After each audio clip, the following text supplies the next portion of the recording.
pioneers of finance, how Arabs invented the cheque, Sakk.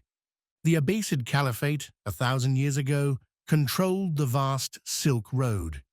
Cities like Baghdad and Damascus were the financial hearts of the world, driving global trade. But global trade faced a brutal challenge: gold. Traders relied on heavy dinars and dirhams. Carrying massive amounts of gold across thousands of miles meant facing two huge risks.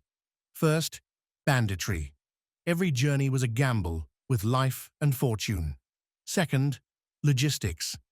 Gold was heavy, slowing down commerce and adding immense cost.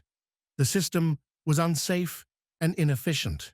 Necessity, combined with Islamic ingenuity, birthed a brilliant solution: the Sakk.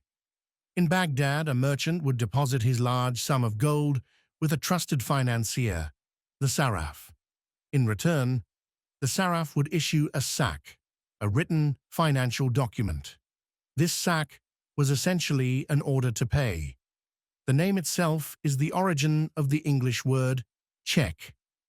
The merchant now traveled the Silk Road, carrying only a light, safe piece of paper instead of tons of vulnerable gold. The risk of theft was instantly neutralized. Upon reaching his destination, he presented the Sakk to the Sarraf's agent. The agent verified the paper and instantly paid the full amount of the merchant's gold from his local reserves. This revolutionary system, the Sakk, transformed the medieval world.